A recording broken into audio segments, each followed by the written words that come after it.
Hello, and welcome back to another wisdom episode. And today we have a clip from my previous guest. His name is Dr. James Kustow. He has written a great book called How to Thrive with Adult ADHD, 7 Pillars for Focus, Productivity and Balance. He's a leading consultant psychiatrist, and he's also a highly respected expert in adult ADHD, and he also has ADHD himself. And the conversation that we had was really, really powerful. We talk about the brain-body connection. He's also on the board of the UK Adult ADHD Network, and he's played a pivotal role in shaping national training programs for psychiatrists. He really does know his stuff. We had a great conversation, but in this clip, you're going to hear about ADHD and the connecting of the physical health, including dysautonomia, chronic inflammation, that mind-body connection. And we also touch on the link between ADHD and hypermobility, which impacts almost half of us with ADHD, perhaps more. We still don't know enough, unfortunately. So I really hope you find this episode insightful, informative. And as always, please do share. This information does need to be shared further and wider with anyone that you think that needs to understand this conversation better. But here it is. I think even before any discussion about ADHD, we have our whole Western medical system is set up in quite a divisive way, really. The mind and mental health issues and neurodevelopmental issues are on one side, and the body and the physical health problems are on another. And even the specialities are completely separate. The medics sort of don't give much weight to psychiatry, and psychiatry doesn't necessarily think about the body as much as it should. So there's this gap, and it goes back a long way. And the idea that the two systems are not one, I was going to say connected, but even more so that, it's an integrated system. So, and lots of the research and the studies that in ADHD have reinforced that ADHD is a very brain condition. We haven't traditionally been looking at physical health comorbidity. Now, when I say comorbidity, I mean conditions that cluster together with, in this case, ADHD at a higher rate than you would expect in the non-ADHD population, in the general population. So we haven't really looked at what physical health problems cluster together in ADHD. So if you have ADHD, what problems are you more likely to have? We simply haven't been looking at it until recently. Now, before the data even started looking at this in detail, maybe 15 years ago, given the fact that I'd come from a liaison psychiatry background and that I was very interested in the physical body, and that I had, unknowingly at the time, ADHD, and I was also quite a perfectionist and I hyper focused and went into detail and things. From very early on, I would always take a very detailed physical health history from my patients with ADHD. So someone would come in, I think I might have ADHD, doctor. This is what's going on. I would then, after exploring all of that stuff, I would then say, okay, tell me about your physical health issues, anything that you have. Now, when you ask a very open question, do you have any physical health problems? Quite often the answer comes back, oh, no, not really. I'm fine. But when you dig down and you go system by system and you ask questions about the respiratory system, the cardiovascular system and the skin and all of these different areas in some detail, you really start to uncover more stuff. Oh, yes, I've got that. Oh, yes, I did have those weird allergies and that strange post-viral, post-infection exhaustion. But oh, yes, and I did have, I reacted to food. So it's about how deep you dig. And I was digging deeply. And I started to notice a couple of patterns. The first thing I noticed, which was really intriguing actually, was that more of my patients seemed to have hypermobility. That hypermobility is basically a connective tissue issue where your connective tissues, the tissues that hold your body together, have a different or an abnormality in their structure or function. So the main protein, structural protein of the body is collagen. And collagen in people with hypermobility is lax, it's floppy, it bends more, and so on. And collagen is present in your ligaments and your tendons. So it's not surprising that people with this connective tissue issue and lax collagen have joints that bend more than they should. that they were more lax. Okay, so that's not so much of a surprise. But what I didn't realize at the time was that mapped around people with lax joints is a whole network of very characteristic physical and mental health problems. And the reason that's the case is that it's not just ligaments and tendons where there's collagen, but collagen's present all over the body. It's present in the skin, it's present in the muscles, it's present in the eyes, it's present wrapped around the blood vessels. And it's responsible for helping tighten up the blood vessels. So the way you move blood around the body is by pumping the heart faster or tightening in certain places and loosening in other places. So you can direct blood around the body. And collagen's also wrapped around the gut. So it helps with that peristaltic movement through the gut. So every system in the body is impacted when you have connective tissue that's lax. Now, there were various other problems that I was picking up in my patients, but pain was one of them, actually. And quite naively, early on, I thought, okay, people with hypermobility, they're going to get injured. They're going to injure their joints a bit more, and they're going to have a bit more pain. But as I dug a bit deeper, because I just was seeing this connection with ADHD that was really much stronger. I was getting about 35, 40% of my patients. In the gap between me making this like, wow, this is crazy, what's going on here? Why is this connection so strong? There have been a couple of research studies looking at this, really good quality research studies. And one of them has demonstrated that people with ADHD, about 50% of people with ADHD are hypermobile, which is a shockingly high amount, a shockingly high number. Half the people with ADHD have this system-wide connective tissue issue with characteristic physical health problems piggybacking off it. Hello, this is just a little reminder for my American audience. The book is out on the 12th of August.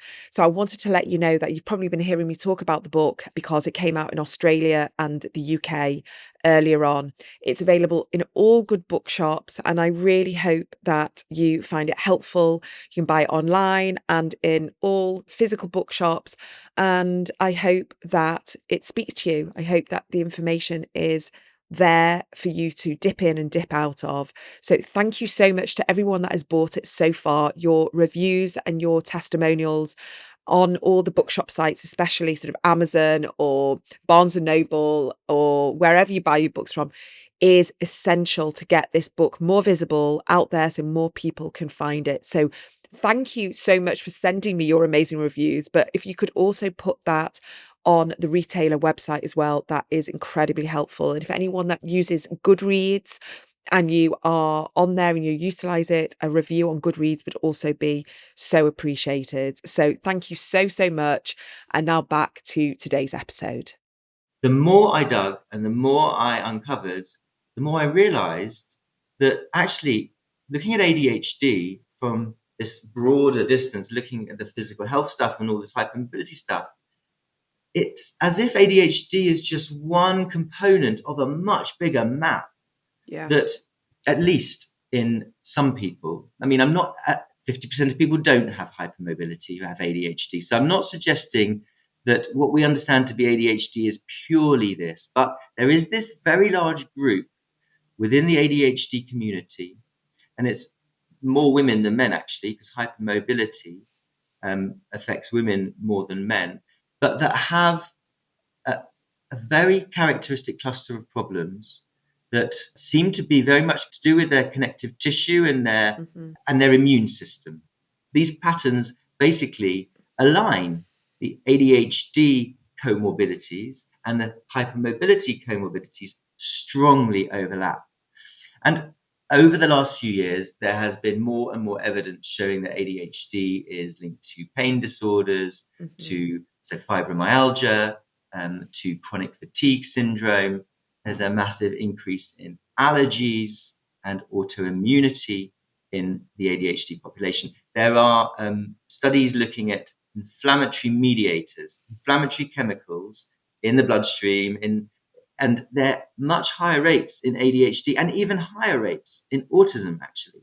So we are seeing this picture that ADHD is quite an inflammatory presentation, Mm-hmm. and that it has these strong relationships with a variety of physical health problems. And until now, as far as I know, there's been no story or weaving together of these things that makes sense and brings everything together in a picture. But I feel like over the last few years, that's all I've been concentrating on.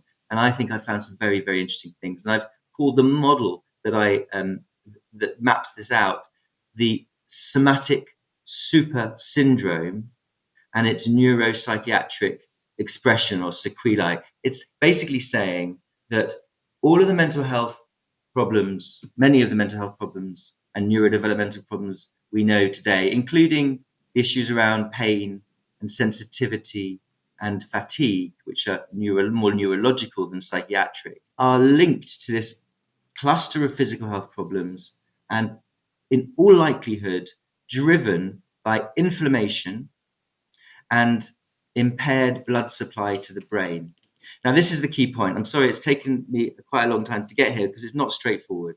But when we think of ADHD and autism and depression and anxiety disorders, we think about brain, we think about neurotransmitters, brain chemicals. We think there's too little serotonin, or we think there's too much dopamine or not enough dopamine, and of course, this is an important expression of it, but it's like looking at a problem that has multiple entry points, multiple Mm-hmm. views of it, but looking at it from one view and saying, this is the problem, this is the issue.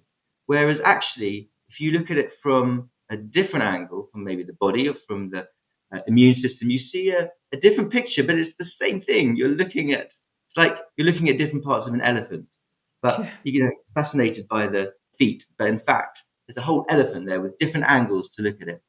And because these things can actually drive neuropsychiatric symptoms without any need for brain chemistry changes, because what happens when you get inflamed and the inflammation goes to the brain, what is that? That looks like anxiety and irritability. Irritability, by the way, is one of the strongest inflammatory neuropsychiatric symptoms.